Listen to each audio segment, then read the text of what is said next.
New Thought Media Network proudly presents Having Courageous Conversations, where real talk dives deep. Each week we go beyond surface talk. We open our hearts, speak our truths, and dive into the stories that shape us. No scripts, no filters, just powerful, unforgettable conversations about life, purpose, healing, and truth. Join the conversation, because your voice belongs here. Please like, share, and subscribe. Check out our YouTube channel at Having Courageous Conversations or email us at yourshowyourvoice@gmail.com. Now, let's have a courageous conversation.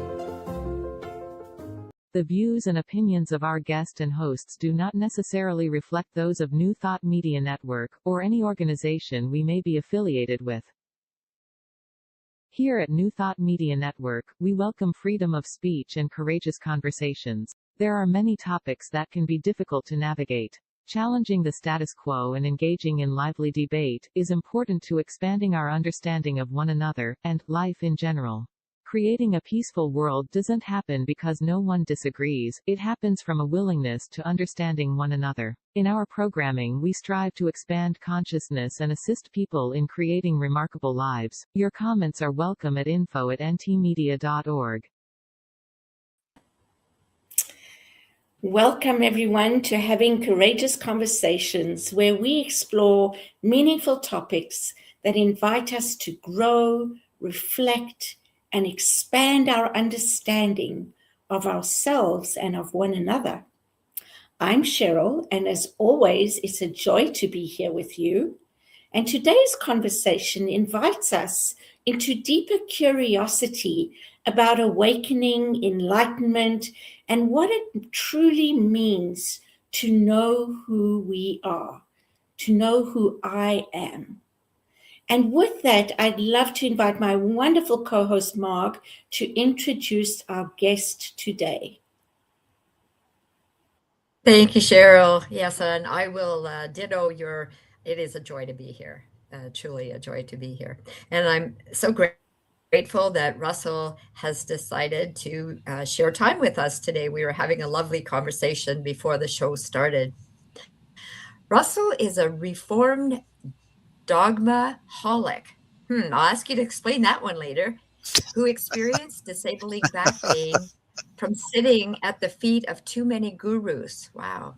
After his recovery, he had a profound awakening experience using a method called assisted self-inquiry. Since then, for the last 40 years, he has led hundreds of retreats, assisting people who have lost their hearts in life to find their inner spiritual teacher and walk in beauty and contentment of their true selves. He is the author of a best-selling book, Awaken the Guru Within, and an accomplished singer and songwriter. Wow. He gets great joy watching people in his retreats fall off their chairs in fits of laughter. We had some laughter before the show, and then realize who they are.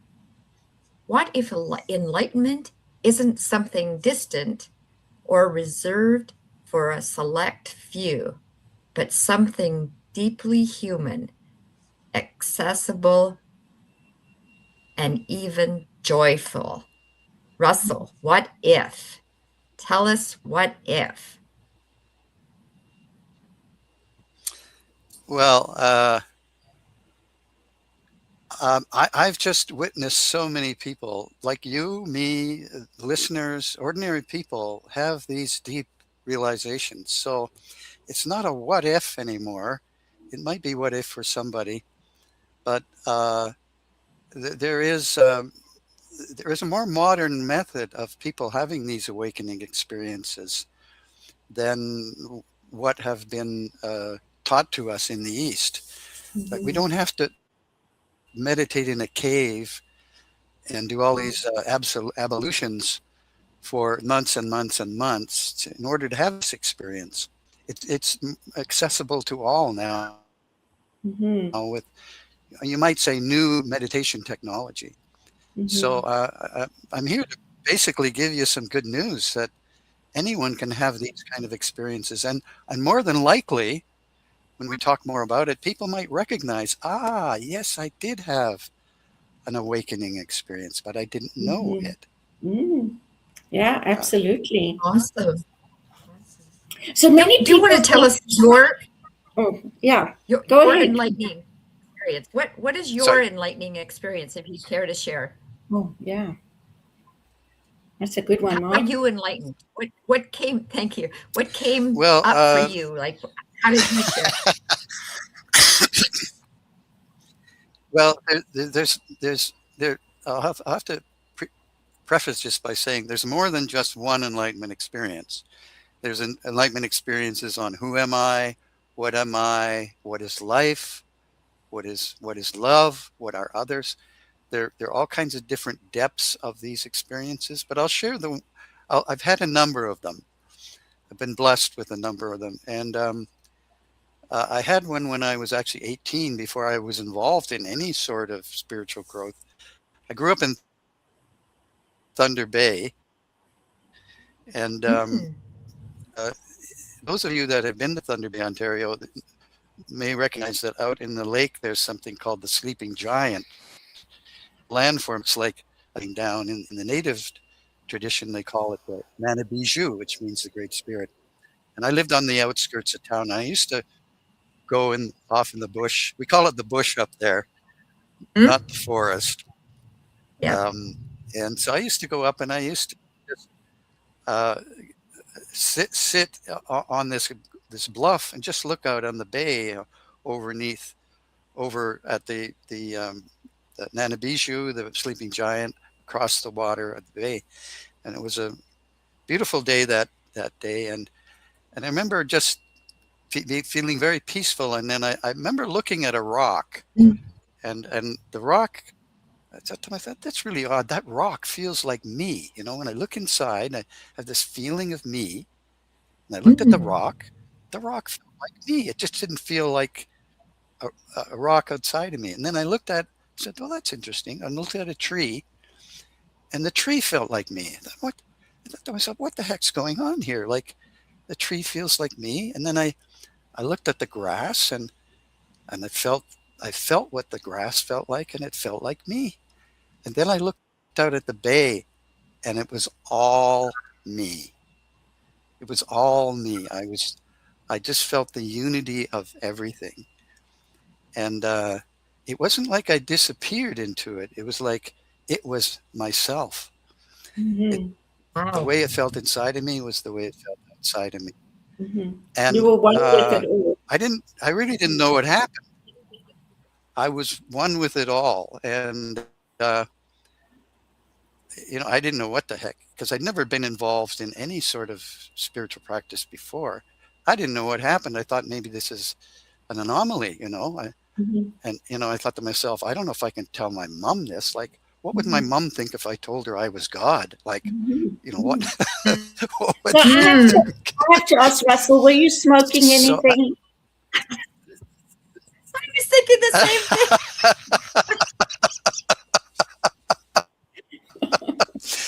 actually, what happened was I lost my desire to do any of that stuff, because Mm-hmm. I knew it could happen naturally. Mm-hmm. And so I didn't make a very good hippie. I'll tell you, I didn't make a very good hippie. Um, I was really pretty boring at parties, because I just didn't, I'd smoke, but it didn't it didn't approximate what I experienced. It's kind Mm-hmm. of my first introduction to spirituality. And then Yeah. I thought to myself, well, there's more than just, you know, what's going on outside of me. And Yeah. then I began to investigate. Yeah. Yeah. Beautiful. I honestly, I was So joking I've had other because experiences since then. And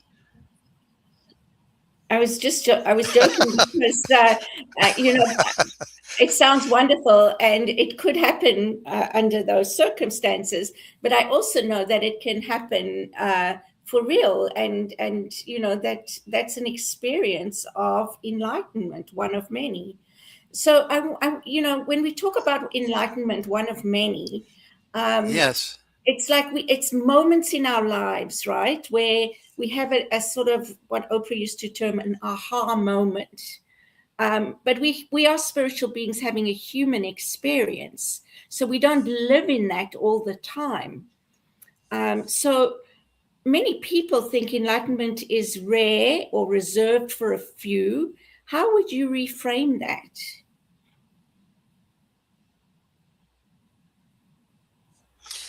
Well, that's true. It isn't reserved for a few, and it happens in moments. And there's how might I say, different kinds of enlightenment. There's abiding enlightenment and non-abiding. So abiding is when the person is in it, in the experience of it for a longer period of time. Like, we look at Eckhart Tolle, and Mm-hmm. how he laughs is, Mm-hmm. and he's in it. Mm-hmm. Whereas non-abiding is we have this experience like I had, right? But it didn't last. Uh, but the memory of it did. So it's the memory of it, that like it's like I experienced a fact, and Mm-hmm. and one of the things about enlightenment is it's it's an it's an obvious fact. It's a it's an authoritarian fact that you don't need to prove. It's just like that's it. That's the way it is. Mm-hmm. Mm-hmm. People could debate with me, and I'll say, well, you could debate with me, but it Mm-hmm. doesn't change. It's a Mm-hmm. fact. For me, it's a sense of So there's two knowing. types. Yeah, Mm-hmm. It's that yeah, sense of knowing. I know this as the truth for that's myself. right. And if It's a nobody else believes knowingness. it, that's okay, right? Yeah, Mm-hmm. Carry on. Sorry. yeah, yeah. There's about three things. Go ahead. There's about three things that happen in this. You could call it enlightenment. You could call it the unitive experience, awakening, illumination, samadhi. There's different terms for it, but we all know the label isn't it. Just like Mm-hmm.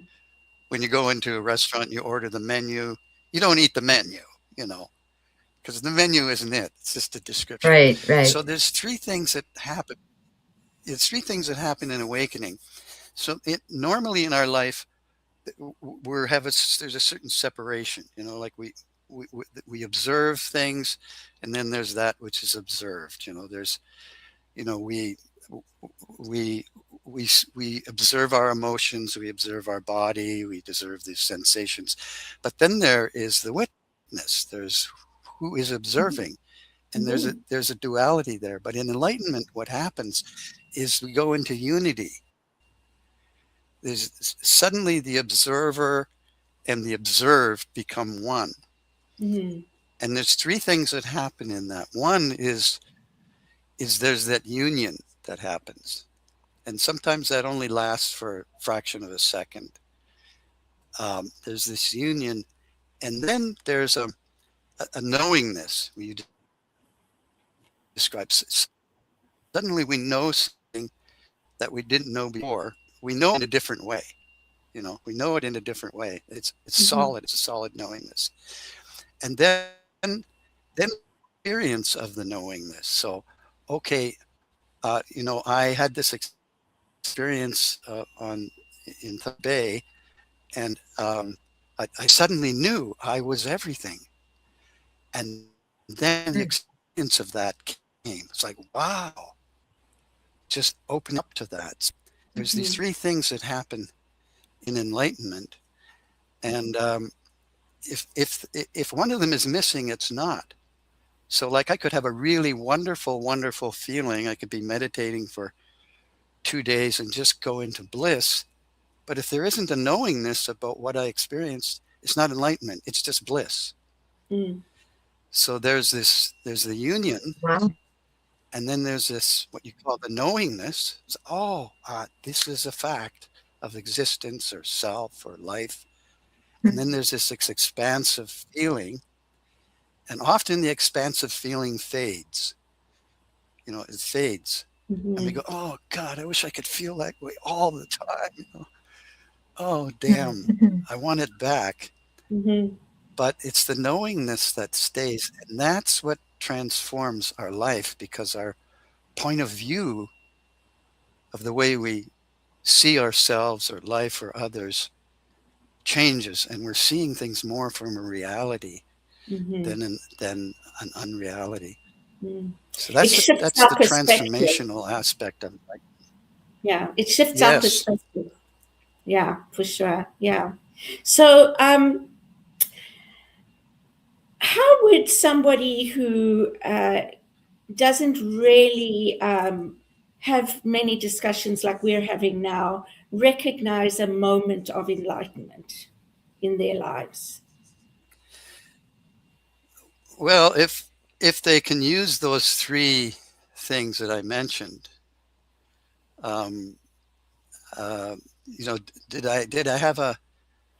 did I feel like something shifted in me? Was there a shift? Did I become aware of something that maybe I didn't know before, or maybe I realized it on a deeper level? And was there an expansiveness? And that often is the case when one can evaluate it with those three characteristics. Okay. But it might be that you might share it with somebody, like somebody that is open to it. Okay. Not somebody that says, oh, come on, you got to be kidding, enlightenment. Who do you think you are? Yeah. So let's talk about Or the big come question. to a community like this one. I think I'm lagging here. My Yes. apologies. Does awakening solve all our problems? Does it mean that we're going to have hardship? Unfortunately not. Sorry, say that again. I say, does it mean that we won't Say that have again. hardship in our lives? Does it mean we won't have hardship? Challenges? No. You won't have hardship in your life. We're going to have hardship, unfortunately. Sorry. No, that's okay. Yeah, sorry to disappoint you. It's like the guy who got enlightened. There was a guy who had an enlightenment experience in one of my workshops, and he went home and he was feeling really good, and he opened the door, and there was this pile of unfiled taxes in a big box. He said, they didn't go away. Darn it. But what will happen is with awakening or enlightenment or self-realization, there's a more solidness of our being that we establish. It's like, I know this is true about myself, and no matter what happens, that's always going to be there. Okay. So the truth is, if I could give you just a real quick definition, it's the way things actually are. Like, if I could define it, the way things actually are, not the way we think they are, the way they actually are. And the quality of truth is it's that way all the time. So if I say, you can depend on my love, it's true love, they can depend on that being the way. So there's this sense of eternalness about oneself, so that one can face life not knowing that the things that maybe destroyed them before are not going to destroy them now. So what happens is a person can make more progress in their life because they have more kind of inner capacity to know that they're more enduring than what they thought they were before. And more resilient, for sure. So that's one of the outcomes of enlightenment. There's more resilience, yes. Yeah. And I think that also comes and from... so you can and also from experience. So I've been through that. I survived that. Go ahead. So I know that I can, and I know that I will. And so the next time, it's Yes. not, it's not that it's not as bad. It's just that I know that this too shall pass. And I think that it also, what it Yes. allows us to do is respond differently when we have those moments of knowing. Yeah. I have two questions Yeah. for Russell. Yeah. I don't know Yeah. what they were, but I was just thinking about that, Go ahead. how we learn to respond differently, and to understand that we are resilient. So Russell, you were talking Yes. about Yeah. in being in Yeah. Calgary. I'm a Timmins Yep. person, by the way. Yeah. So when you were on Sorry. the looking over the water, okay, when you were looking over the water Yes. and you became one with the water and whatever, and you talked about your mom, and so I had the impression that you were a a teen or a young man. So was that Yeah. so you had this experience a while back? And the other question is, they're probably separate. You spoke when I did the intro, the write-up said you had an injury of your back, and I'm not sure if that was a metaphor or an actual fact. So there you go. Two questions. Well, yeah, that was, yeah, I was 18 at the time, 17 or 18. And yeah, that was kind of a metaphor, a joking metaphor that Okay. I sat at the feet of so many gurus that I ended up with having back pain. And really what I was saying there, it was uh, that this experience urged me to explore spirituality, having that experience because, okay, wow, I want to know more. So I went out and at that time there were a lot of gurus coming over from the East, and I would, go to their lectures and so forth. But the thing that occurred to me was because I had that experience, I kind of intuitively knew when a teacher would be speaking the truth from their own experience, or if it was coming from their head. And what I discovered, to, uh, uh, to be honest, was that I felt like a lot of the teachers were speaking from their education, somewhere they'd learned this and it came from their head. And uh, I just recognized it as dogma. And dogma is believing in something that you haven't experienced yourself. So I said, I was a dogmaholic, and I recovered when Mm-hmm. when I realized I could find the truth. What they were speaking about, I could experience for myself. I discovered that, and uh, so I became less dependent on, finding, getting a catalog of great sayings and truths and so forth. Mm-hmm. Reading lots of self-help books. I joked with myself that I read so many self-help books that I became self-helpless. Like you'd read half of one, then you'd find out another one. You read that one, you find out about another one, and you read another one. Then I got totally confused. Yeah, Mm-hmm.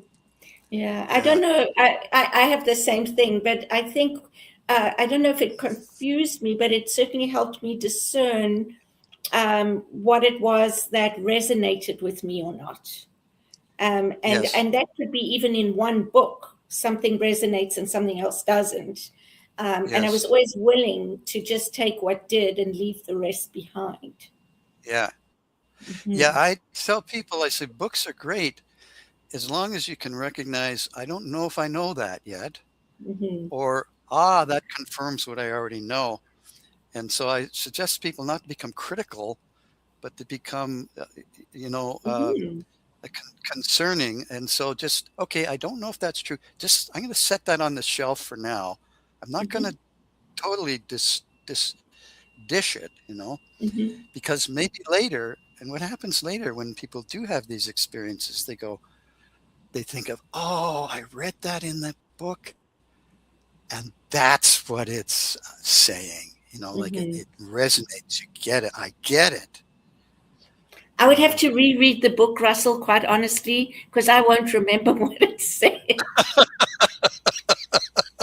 But I hear what you're saying. I Yeah. have read books more than once, and every time I read it, I will see or understand something differently, because we all Hmm. grow and we're not the same person. I'm not the same person I was 10 years ago, right? Yeah, So that's what I right. read today is going to have something maybe more meaningful or less, Yeah. either way, um, Yeah. for me.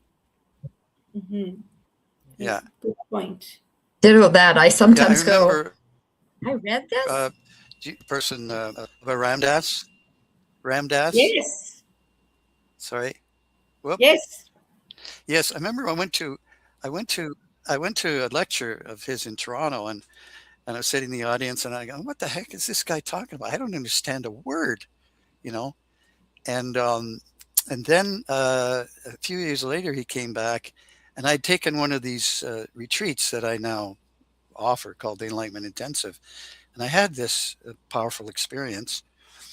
And then I went to see him again. I went, wow, I understand everything this guy is saying. Like, this guy's Mhm, brilliant.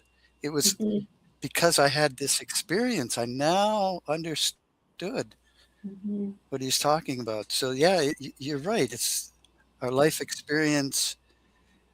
From our life experience, we can now understand something better, something mhm, um, more expansive mhm, that we read in the past. Yeah. mhm, mhm. Mark, you're going to ask something Um, or say no, something? I don't think so. I was just saying about, reading a book maybe 10 years ago that maybe I received information. And then if I read it now, I'm like, that doesn't resonate for me. Like, how did it resonate for me back then? Mhm, Because I've shifted somehow, mhm, not good, not bad, just shifted somehow, and I no mhm, longer believe it or Yeah. want to follow Yeah. that. Yeah. mhm. Absolutely. Absolutely. Yeah.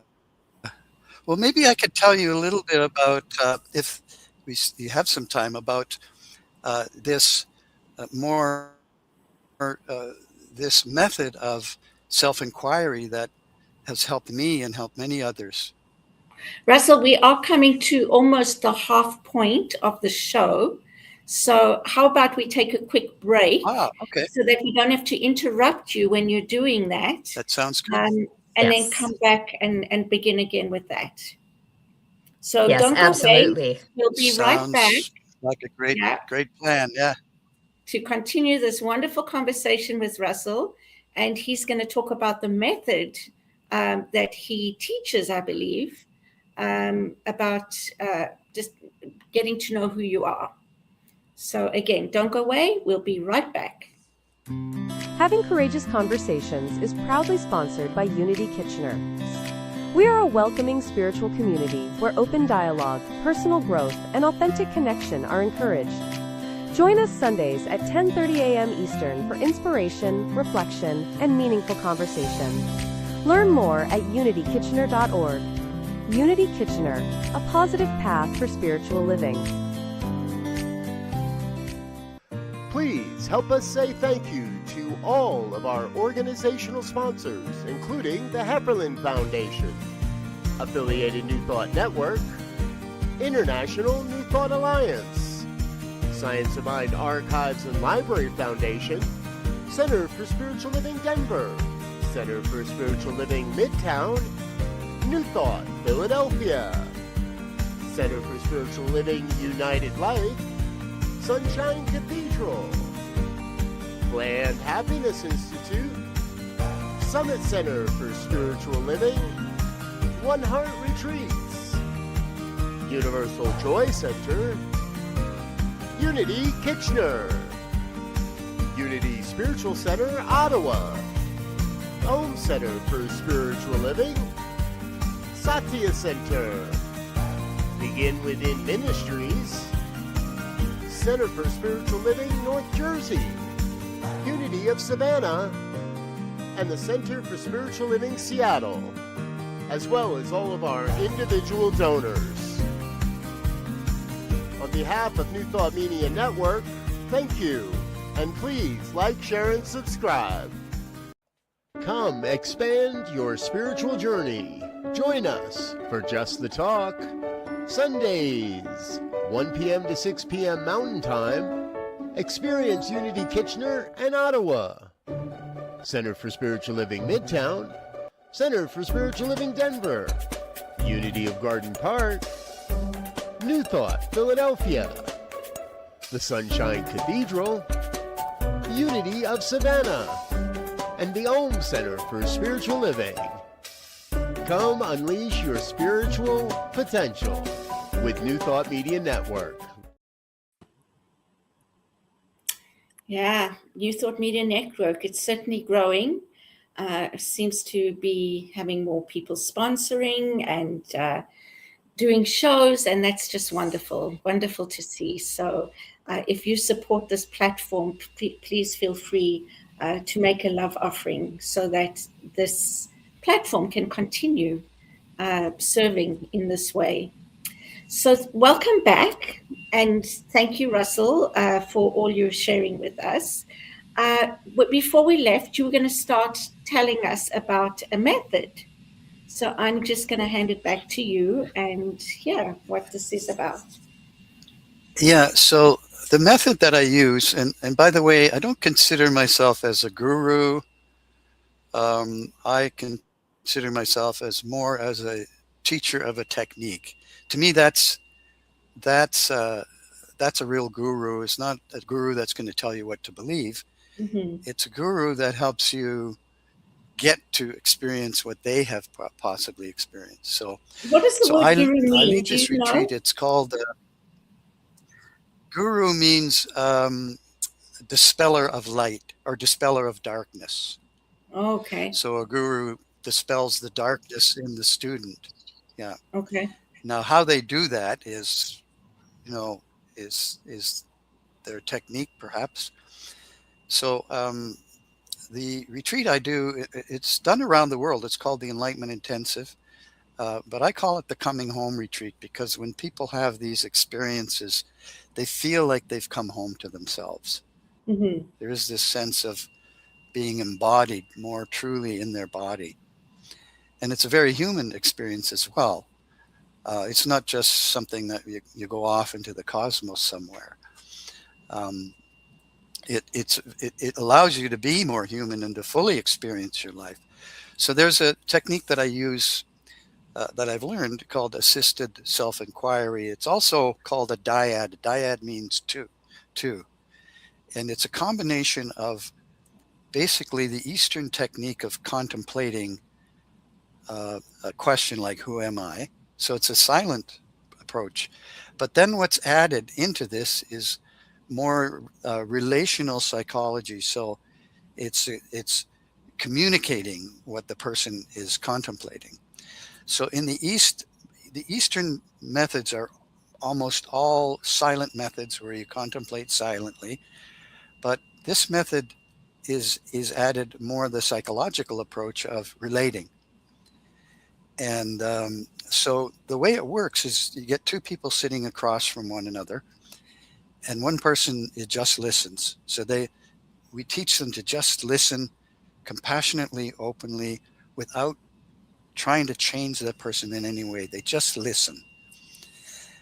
And then they just give this question to the person across from them: tell me who you are.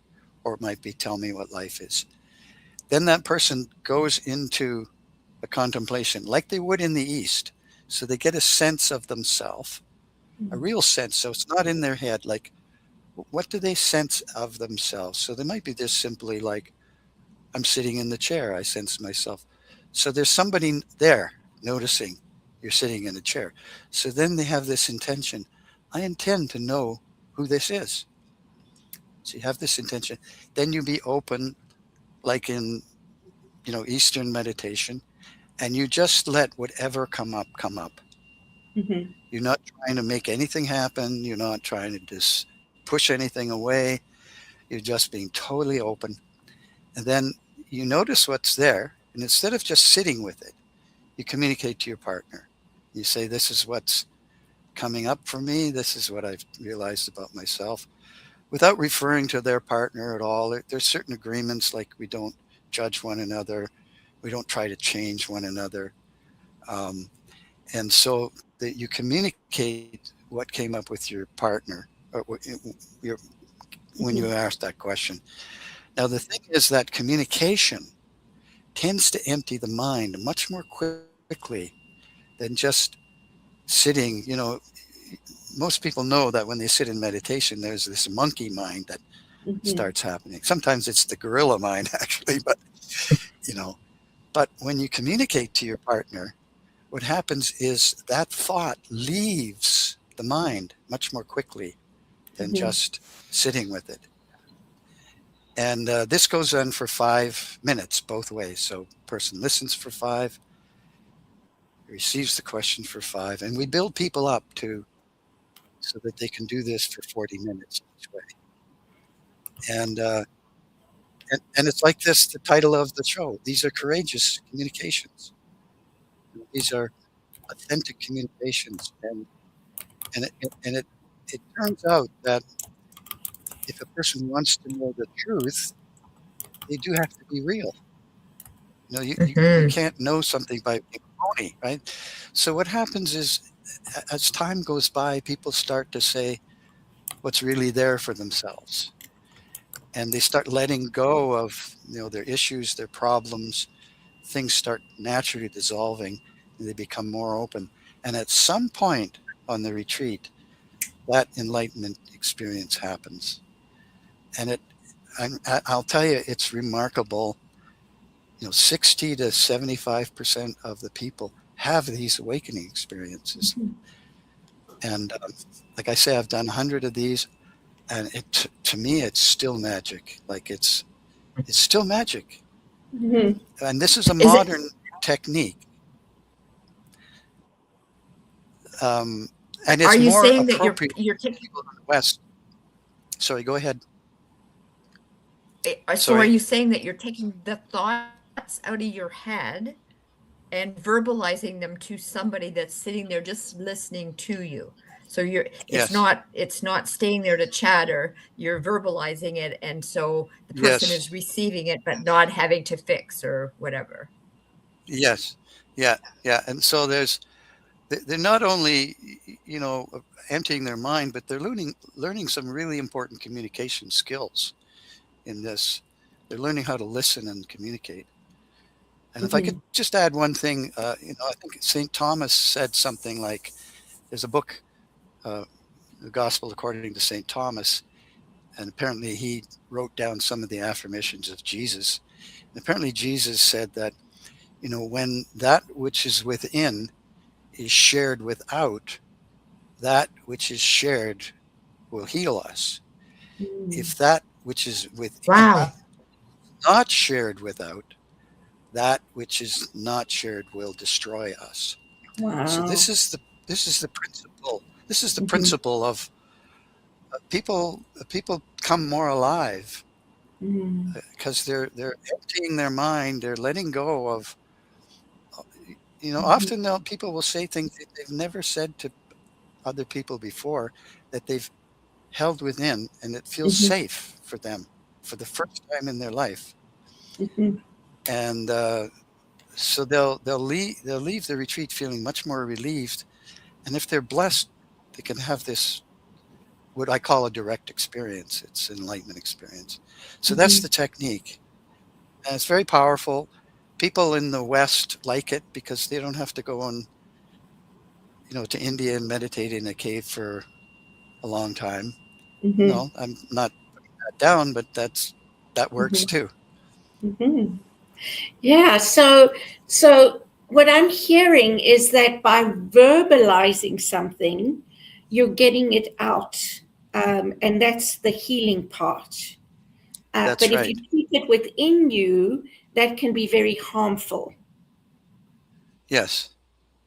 Yeah, That's, yeah. I think we know that if we've had a difficult experience in our life and we hold it onto it, it goes into the body, and we Mm-hmm. may have you know physical symptoms from that. And but also people have had experiences where they've been upset, let's say, with a partner, with other people, and they sit down and then they talk about it, they let it out. There's a certain peace that happens. Yeah. They feel peaceful because I'm not only did I get it out, but here's Mm-hmm. the thing: I was understood. I Mm-hmm. was understood, And I was in a and safe enough place to do that. yes, yeah, Hmm.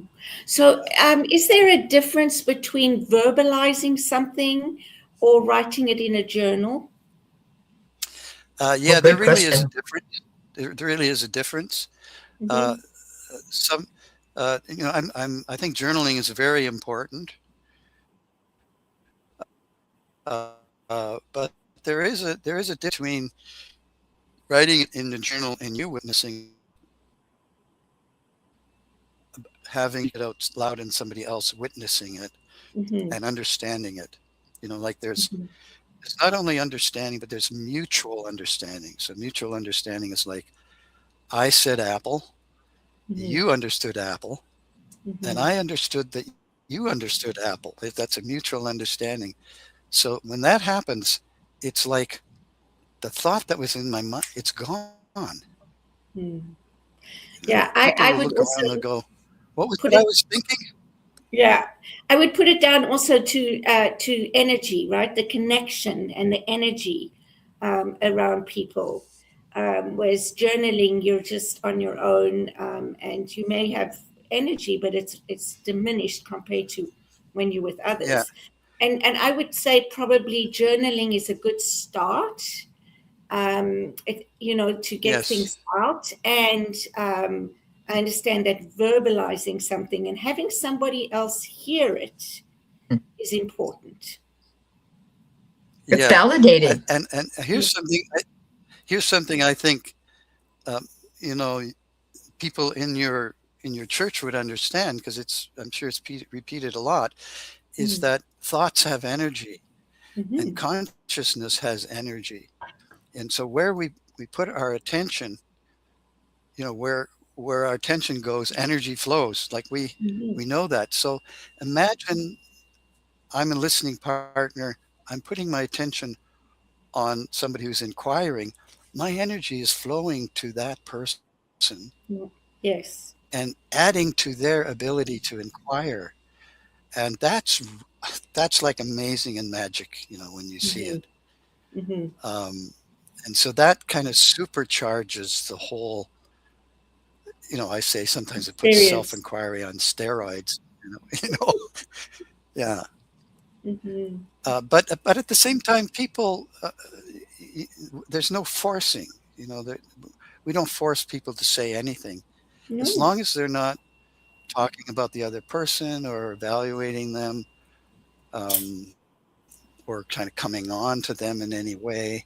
Mm-hmm. Um, uh, that it's all allowed. Mm-hmm. So, how many people normally are in your retreats?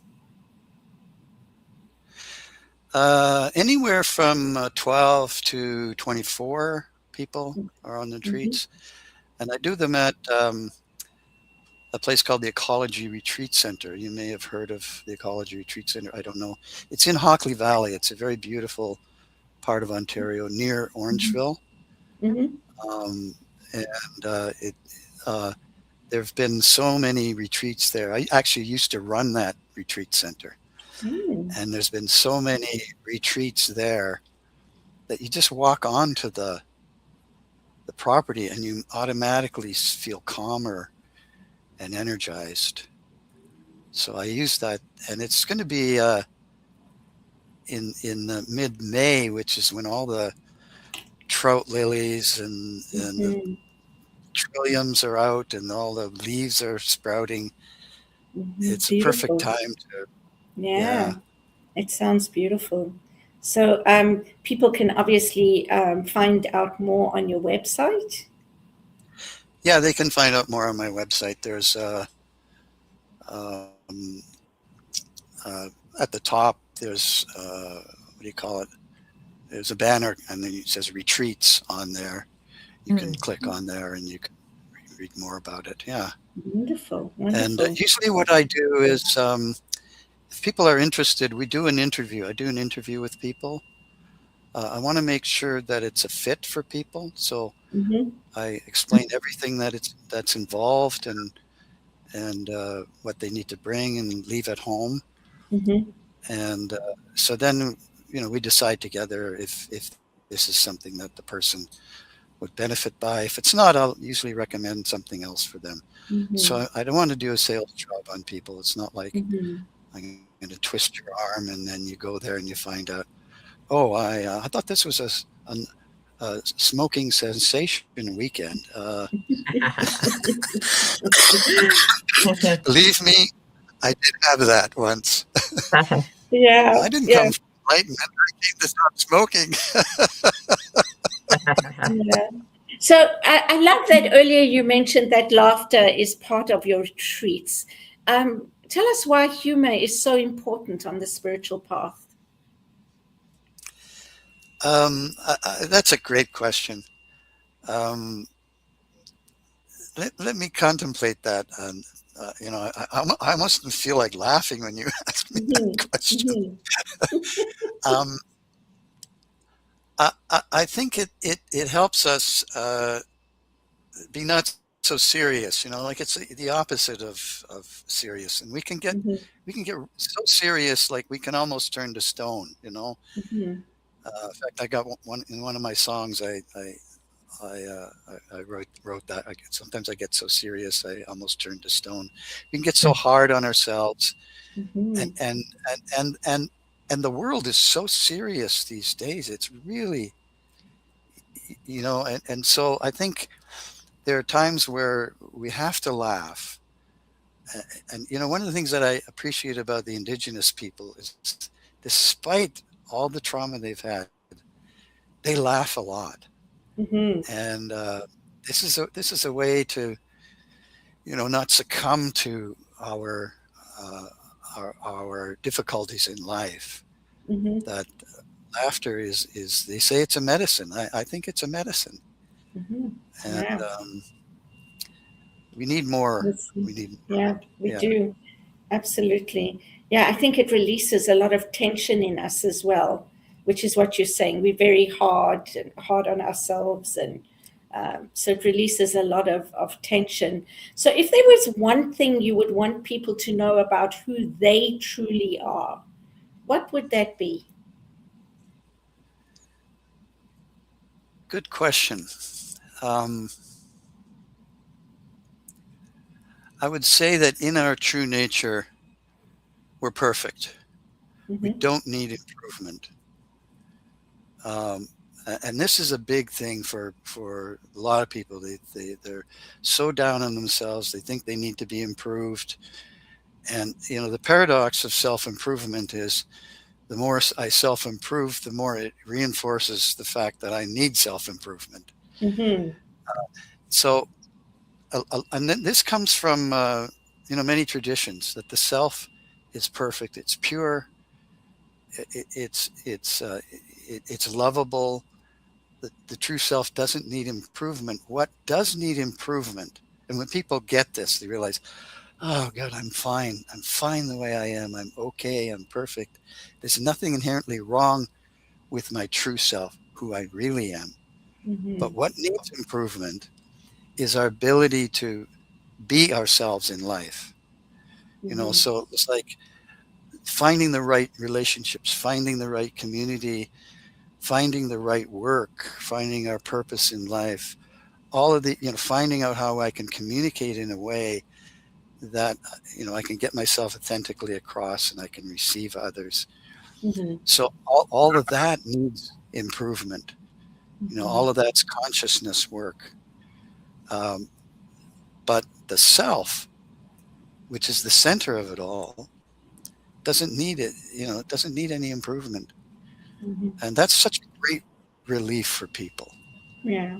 to realize Unity. what does need improvement. Yeah. And unity teaches that the truth of who we are is perfect, whole, and complete. I Yes. think, and that, there's one power, one presence everywhere, and we are unique expressions of that. So we are having an Yes. experience, which is maybe unique to each other, but we're all connected in some way. And so Yes.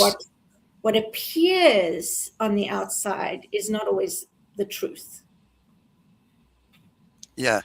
Yeah. Carl Sagan says, we are the means by which the universe experiences Yes. itself. Yes, I totally We believe are the that. means by which the universe experiences itself. So every one of us is involved in this grand project Mm-hmm. of contributing to the conscious uplifting of the consciousness of the universe. You know, Mm-hmm. I sometimes call it the you and I verse, Mm-hmm. the you and I Yeah, verse. that's And lovely. so, and this is, and the thing is, how does that consciousness expand? It expands by relating with one another. You know, like I relate to you, I relate to people that are hearing me. They're becoming more aware, uh, Mm-hmm. and and and so the technique we use on this retreat is a microcosm of what's going on in the universe. Yeah. One to one relating. It's our, we're involved in this grand relationship, um, where each Mm-hmm. one of us is God, Mm-hmm. and we're all part of that God. Mm-hmm. And you're God, I'm God. I mean, it's I think in the East they call it Leela, which means the dance of God. Mm. Yeah. Mm-hmm. So yeah, we're Yeah, all involved in this together, and to kind of absolutely. get this at a deep level really changes your life. You Yeah. really see what's important in life. It's not making $1 million, or that would be great, Yeah. but it's what goes on between us. Yeah. That's the fulfillment in life. That's And the we are fulfillment. mirrors. We are mirrors for each other. So it's not, there is that connection, and there's also the growing points, that we have the opportunity from being in relationship with each other. Yeah. Yeah, We were we that's were right. saying earlier Yeah. about reading a book and taking something away from it, and maybe years down the road revisiting the book and getting a new message or whatever. I'm finding this conversation and what Cheryl was saying about unity's belief and what you've brought forward, Russell, there is more of an aha there.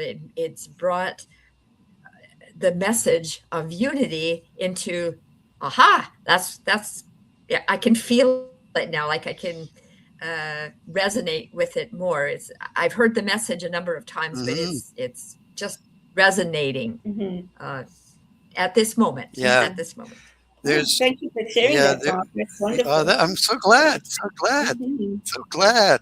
That makes me that makes me laugh.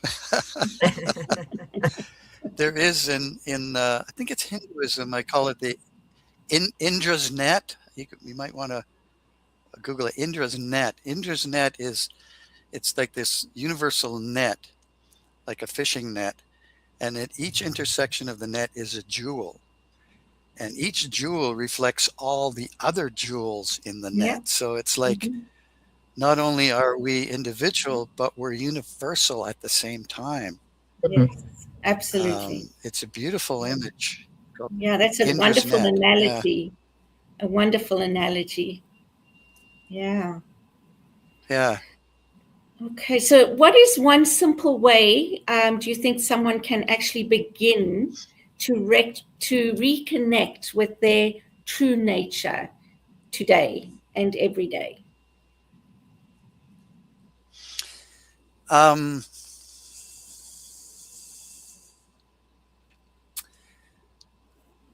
well, let me see. You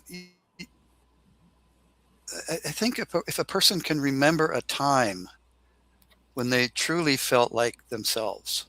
Mm-hmm. Maybe it would be on a beach somewhere, or maybe during a talk, and they felt they felt like whole. They felt like truly themselves. And Mm-hmm. then throughout their life, uh, just remember that I call that self-remembering. It's called practicing the presence in some traditions, some non-duality folks do that. Um, or just asking this question: Who am I? Who's noticing this? Mm-hmm. Who's noticing my experience? There's there's a When you start doing that, you become very curious. Mm-hmm. Okay, there's a witness here. Now, I want to dispel something. We're not the witness, because if we notice, the witness is being witnessed by another witness, and Mm-hmm. it goes on and on. So Yeah. Yeah. who's witnessing here? Who's Yeah. witnessing this experience is Yeah. another way. Yeah. Yeah. And that So that just takes us spending a close. little bit of time in contemplation, I think, is what I'm hearing. Just spend Yeah. a few minutes a day just going into contemplation and sitting with some of those questions, that might even create more questions, which Yeah. yeah, I think it's a good thing. Yeah. I think being, reversing our focus in life to being, sometimes, because Mm-hmm. in life we're in this situation in life where I call it the have to be world. Have Yeah. to be. We want to have things because we think they'll make us happy. Then we have to do a lot of stuff to get it. And Yeah. then we leave our being till, I don't know Yeah. when, the end of our life. Yeah. Um, and so if we can reverse that every once in a while during the day, and let go Mm-hmm. of having and doing, and Mm-hmm. just be, Mm-hmm. and Yeah. notice Yeah. that, and that's where the true contentment comes from. Yeah. Everything Beautiful. else is transitory. That's a beautiful Yeah. practice. So I'm going to leave with with a thought, and I'm going to invite you all to share something if you have something to share, and that is that perhaps awakening isn't about becoming something more or something outside of ourselves, but remembering what has already been present within us and remembering who we are. And so, one of my mentors says, if you don't go within, you go without. So, Mark, It's do a you good have one. anything you'd like to share? Um, I just, yeah, I'm left with a lot of thoughts. And yeah, I think I'll be watching this show again to hear more of what you had to say. And perhaps there's a book in my future. I just The, want to say the, thank you. Thank you for sharing. Yeah. yeah, Russell, the one book will last explain thought. the whole process. Sorry, go ahead. One last thought as we come to the end of the show. One last thought. Put me on the spot. Um, um, I often use this kind of as my mantra, which is beautifulness. And if you separate that, it means be you to fullness. Oh, that's And beautiful. Beautiful. yeah, so I Yeah. would get people to contemplate that. What is it that's going to help me be who I really am to the Yeah. fullness? I Yeah. love that. I love that. So thank you. It's actually been an hour, if you can believe it. We're so grateful, Russell, to have you on as our guest. All these wonderful things we've been discussing. I would encourage people to share with other people. And please like, share, and subscribe so that we can grow and more people can hear from the wonderful guests that we share on this show on Thursdays at 3:00. So until next week, have a wonderful week and ciao for now. So thank you again, Russell, and stay on, Oh, and we'll yeah. chat behind the scenes. Okay.